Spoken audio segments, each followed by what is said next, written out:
এখানে একটা সেট দেওয়া আছে, সেটা হচ্ছে আর সেট। কি লেখা আছে এখানে? X belongs to M such that x 36-এর জোড় গুণনীয়। এখন দেখো এখানে কতগুলো শর্ত দেওয়া আছে। প্রথমত হচ্ছে কি, এক্স এর মান অবশ্যই কি সংখ্যা? স্বাভাবিক সংখ্যা। আবার কি বলছে? 36-এর জোড় গুণনীয়ক, শুধু গুণনীয়ক না কিন্তু জোড় গুণনীয়ক। তাহলে প্রথমে আমরা কি করব? 36-এর গুণনীয়ক বের করবো। আমরা লিখি 1 গুণ 36, 2 গুণ 18, 3 গুণ 12, 4 গুণ 9। তোমরা এগুলো না পারলে যারা কম পারো তারা ক্যালকুলেটর ভাগ করে নেবা, তাহলে হবে 6 গুণ 6। অন্যগুলো দিয়ে হবে না।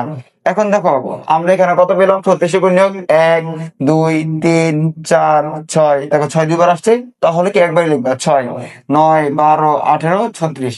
কিন্তু আমরা কি এখান থেকে সবগুলো নিতে পারবো না, কারণ এখানে কি বলা হয়েছে? জোড় গুণনীয়ক। তাহলে এখানে জোড় কোনগুলো? 2, 4, 6, 12, 18, 36। তাহলে আমাদের উত্তর কি হবে?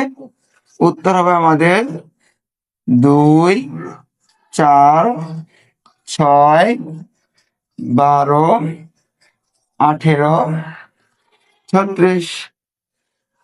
দেখো আমি আবার রিপিট করতেছি, এখানে ফার্স্টে বলছে এক্স বিলংস টু এম, তার মানে এক্স এর মান অবশ্যই কি সংখ্যা? স্বাভাবিক সংখ্যা। তারপরে কি বলছে? 36-এর জোড় গুণনীয়ক। তাহলে প্রথম কাজ কি আমাদের? 36 এটা কি বের করা? গুণনীয়ক বের করা। তা আমরা গুণনীয়ক বের করলাম। গুণনীয়ক বের করার পরে ওইখান থেকে আমরা কোনগুলো নিব? জোড় গুলো। জোড় কত ছিল? 2, 4, 6, 12, 18, 36। এই যেগুলো লিখে আসছি। এখন আমরা এই অঙ্কটা সমাধান করব। দেখো এটা কিন্তু প্রায় প্রথমে আমরা যে অঙ্কটা করেছি অনেকটা ওইটার মতো। এখানে কি দেওয়া আছে?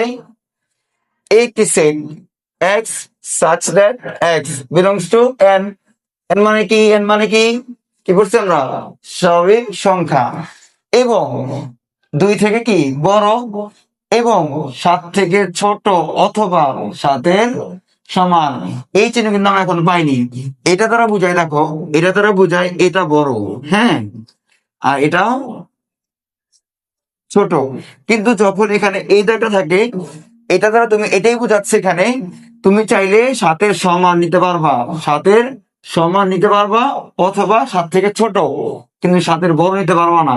এটা দ্বারা বুঝায় 7-এর সমান অথবা 7 থেকে ছোট। তাহলে এখানে কত কত হবে তোমরাই বলো? 2 থেকে বড় বলছে, 2 থেকে বড় কত আছে এখানে? 2 থেকে বড় কত? 3, 4, 5, 6, 7। দেখো আমি এটা আবার বলতেছি, তোমাদের প্রশ্ন এখানে হয়তো আগেরটা অনুযায়ী 6 হওয়ার কথা, কিন্তু এখানে দেখো একটু আলাদা।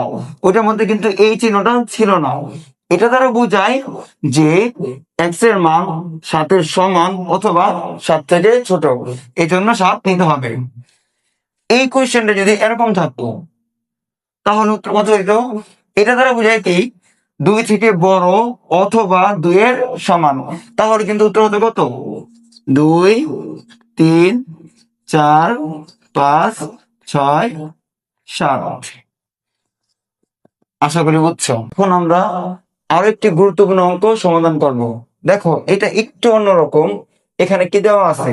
সার্বিক set U universal x such that x belongs to n। তাহলে কি সংখ্যা? n মানে কি? স্বাভাবিক সংখ্যা। এবং x বিজোড় সংখ্যা। তার মানে এখানে কি বলছে? x এর মান কি হবে? স্বাভাবিক সংখ্যা। আমার কি বলছে? বিজোড় সংখ্যা। এখন দেখো আমরা কি জানি স্বাভাবিক সংখ্যা শুরু হয় কয় থেকে? 1 থেকে। 1 থেকে শুরু হয়, তাহলে 1 থেকে শুরু হয় কি চলতেই থাকবে। তা আমরা এখানে কোন মানগুলো নিব? আমরা এখানে নিতে পারবো, তোমার এখানে বলছে কি আবার বিজোড়, তখন আমরা কত নিতে পারবো? 1। 2 কি বিজোড়? না, 2 নিতে পারবো না। হলে 1, 3। তারপরে আমরা কত নিতে পারবো? 3-এর পরে বিজোড় সংখ্যা কত? 5। তারপরে 7, তারপরে 9, তারপরে 11। এইভাবে কি চলতেই থাকবে, কোথায় শেষ হচ্ছে সেটা আমরা জানি না। এভাবে চলতেই থাকবে, কোথায় শেষ হচ্ছে সেটা আমরা জানি না। আমি আবার বলতেছি, দেখো এখানে কি বলছে, x such that x belongs to our n, তার মানে x এর মান কি সংখ্যা, স্বাভাবিক সংখ্যা। আবার কি বলছে, x বিজোড় সংখ্যা, তার মানে স্বাভাবিক সংখ্যা থেকে আমরা ওই মানগুলো নিব যেগুলো কি বিজোড়। দেখো স্বাভাবিক সংখ্যা শুরু করা থাকে এক থেকে, এভাবে কি চলতেই থাকে। তাহলে এইখান থেকে আমরা কোনগুলো নিব, যেগুলো বিজোড় ওগুলো নিব। তাহলে আমরা নিলাম কত, 1 3 5 7 9 11। এখন তো এটা কি চলতেছে, এই জন্য আমরা কি করছি, ডট ডট ডট ডট দিয়েছি। এরকম কি করবে, সেটের মধ্যে ফার্স্টে তোমাকে সার্বিক সেট দিবে, পরে অন্যান্য সেটের মানও কি করবে, বের করতে হবে। এখন দেখো এখানে একটা সেট দেওয়া আছে, এটা এই অঙ্কেরই, এই অঙ্কের মধ্যে বি সেটের মান বের করতে বলছি। বি সেটের মান দেওয়া আছে কি, x belongs to M such that 3 থেকে কি বড়, 3 থেকে বড়, 7 থেকে ছোট। এখন যেহেতু তোমার মনে আসবে এরকম, এগুলো কি সংখ্যা, স্বাভাবিক সংখ্যা, তার নর্মালি উত্তর কত হওয়ার কথা, 4 5 6, কারণ 3 থেকে বড় 7 থেকে কি ছোট, কিন্তু এগুলো হবে না। কারণ কি দেখো, এটা কিন্তু এই অঙ্কের আন্ডারে আসছে, মাথায় রাখবা। ইউ, এই যে ইউ সার্বিক সেট, এটা হচ্ছে তোমার সকল সেটের বাবা মা। মানে এমন কোন মান তুমি নিতে পারবে না যেটা এটার মধ্যে নাই। তাহলে বি সেটের মান কি হবে, এখান থেকে নিতে হবে, এখান থেকে। এই শর্ত ঠিক আছে, কিন্তু এই শর্তের মধ্যে এমন মানগুলো বসাবা যেগুলো এটার মধ্যে কি আছে। তা 3-এর পরে কি 4, কিন্তু 4 কি এখানে আছে, নাই। তাহলে 4 আমরা নিতে পারবো না। আমরা নিব কত, 5। 5-এর পরে কত আছে, এই শর্ত অনুযায়ী 6, কিন্তু 6 কি এখানে আছে, নাই। তাহলে আমরা 6 নিতে পারবো না। তাহলে আমাদের বি সেটের মান কত হবে, শুধু 5।